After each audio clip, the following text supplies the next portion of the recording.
Welcome back to the Civil Rights Lawyer channel. As a result of the footage you're about to see, a police officer was placed on leave and now has been charged with a crime. Take a look.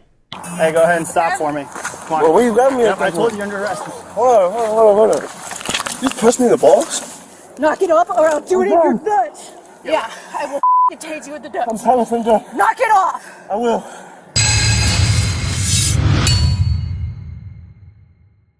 Yeah, so this is a case where a female police officer had actually tased this guy in the butt and also threatened to tase him in the balls. And this happened in Vancouver, Washington. And I pulled this footage off the police activity channel, so thank them, and I'll put a description in the link. The original raw footage is also out there. I'll put a link to that as well. This involved an Officer Mendoza, who was the one who did the tasing, and also an Officer Gabriel Patterson. And they responded to a Walmart, of course, in central Vancouver. Loss prevention employees at Walmart had requested that officers trespass a man and a woman that they didn't know, whom they said they saw conceal merchandise, and leave without paying. And when the officers arrived, they approached two people who appeared to match the pair's description that they were given and told them that they weren't free to leave immediately. Hey, go ahead and stop for me. Come on. Well, where you got me? Yep, I told you you're under arrest. Hold on. Now, before we proceed any further, let's just understand where we are constitutionally. The officers have received a call from loss prevention, and there's an allegation that there are two shoplifters that are leaving with merchandise. A description is given. We're not given a whole bunch of details on how closely that description matched these individuals. And they immediately detain them. That means that the Fourth Amendment is implicated, and the officers must have reasonable suspicion that some crime is committed. The crime would be shoplifting. The only potential reasonable suspicion based on facts that they have is an allegation that these two individuals match the description given by the loss prevention officers. So really we'd need to look at the substance of the call, of the 911 call or other phone call from loss prevention. How closely does the description match? If there is no match, it's possible that there is no reasonable suspicion here for a detention, and therefore everything that happens afterwards has to be thrown out in criminal court because it's an unjustified seizure under the Fourth Amendment. But why are you...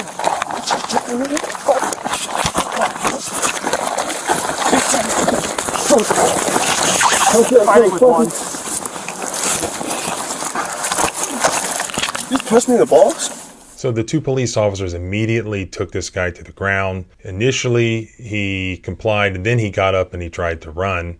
And I believe he said afterwards that he felt like they were harassing him and that it was unjustified, so he wanted to get away, and that's why he was resisting. But they take him back down again onto his stomach. And then the female officer, Mendoza, can be seen using her taser on this guy's back. And you can hear him groaning before eventually saying, "I'm done." Okay, bitch. Yeah, you think you got me, but I'll let you. Control point there, too. I got one running to the north. I'm relaxing. Yep, that's fine. Thank you. Relax right there. This is for stupid theft. Theft of what? Well, we're gonna figure it out.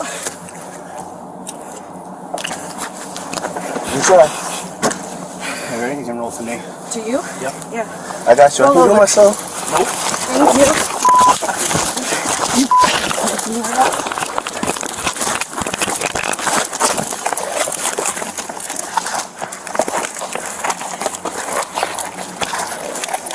Then Officer Mendoza can be seen pulling this guy's pants down and putting the taser against his butt. And she's heard saying, "Knock it off or I'll do it in your nuts."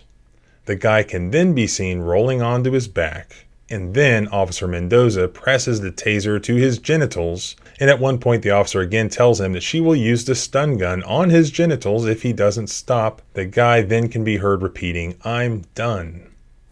Knock it off or I'll do it in your nuts. I'm done. I will do it. I'm done. I promise, I'm done. Yeah, I will tase you with the I nuts. promise, I'm done. Knock it off. I will. I promise, I'm done.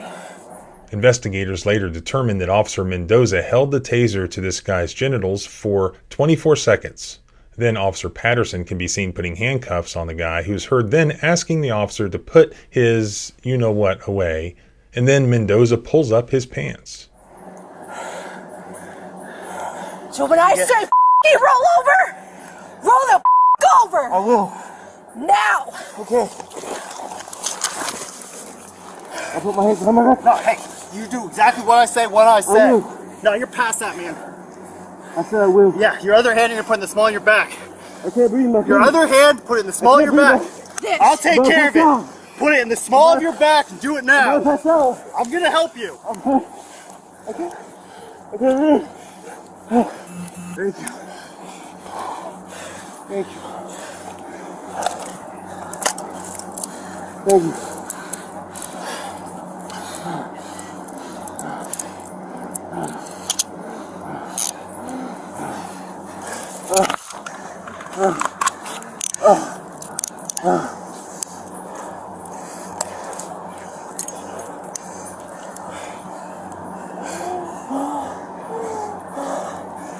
Okay, I have some We need pieces an here. air. We are code 4. It's a medical. Code 3. He says can't breathe. And we need a supervisor. After the struggle, the guy complained of being unable to breathe, and Officer Patterson cut the man's sweatshirt away from his face. Can you up that medical to code 3? I've got early 20s black male complaining of not being able to breathe. On your side, on your My side. hoodie's around my neck. Yep, I see that. My hoodie's around my neck. I see that. We're on the west side of the put my dick Walmart. away, please? West side of Walmart. Will you please put my dick away? Right next to... Yeah, I got Deal with you. your breathing issue I right now. appreciate Right next to There you her go, good. My vehicle. partner got Thank you. We have 2 covered cars rolling up. 97. Everyone else, slow down. Can you put an officer on his face over?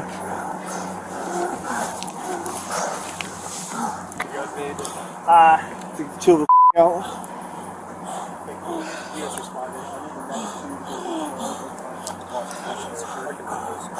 We have a female.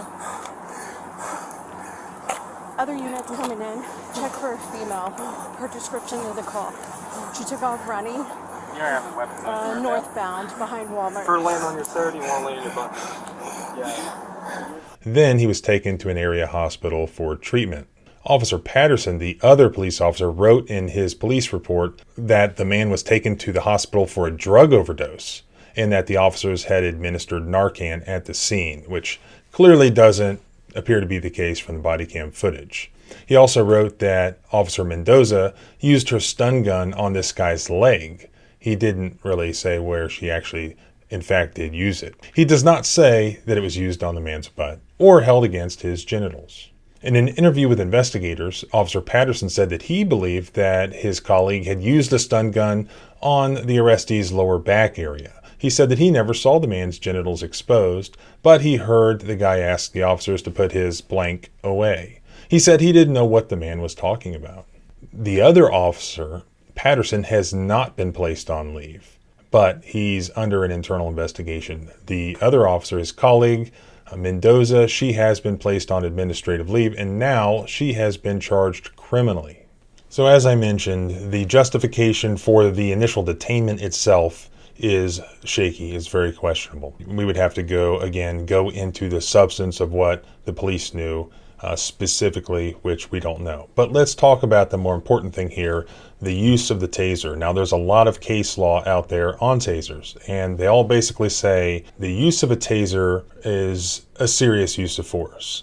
The case law makes clear that tasers are proportional force only when deployed in response to a situation in which a reasonable police officer would perceive some immediate danger that could be mitigated by use of the taser. In other words, it's an excessive and unreasonable use of force for a police officer repeatedly to administer electrical shocks with a taser on an individual who is no longer armed, even if armed, who has been brought to the ground, and who has been restrained physically by other officers, and who is no longer actively resisting arrest. Immediate danger is the key distinction. Generally, where police officers tase suspects who have already been secured, that almost always is going to be excessive force. So tasing suspects in response to minimal nonviolent resistance is excessive force. So here, where it appears that this guy is just trying to run away.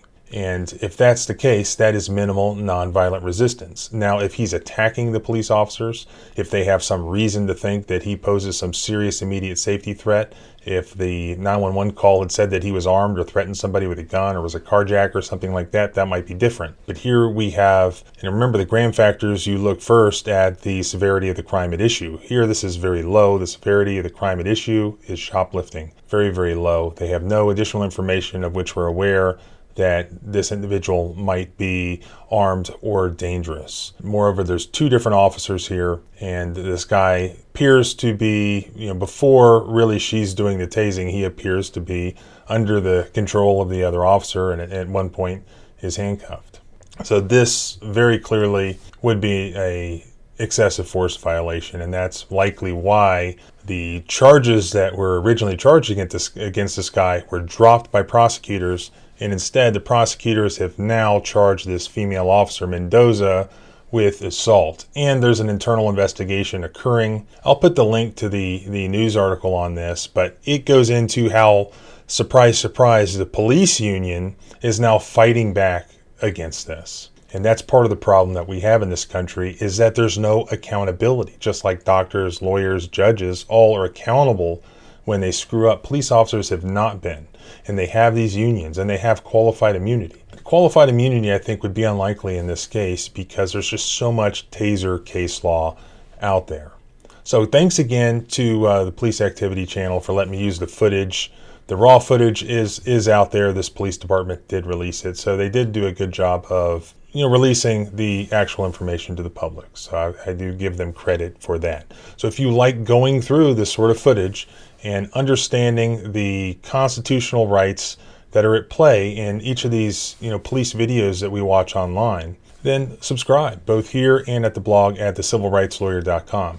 And remember that video footage has taken down more corrupt government officials and bad police officers than lawsuits ever have and ever will. I mean, this is the one thing that the government fears, is its citizens seeing these acts of government misconduct. That's why this genre of stuff you see on YouTube and elsewhere is so important under the First Amendment. This may be the most important thing out there, because if we were further restricted from putting this sort of footage out there, then people would not know the actual acts of misconduct that their government engages in. They wouldn't know how important it is to understand your rights and to use your rights. Remember, freedom is scary. Deal with it.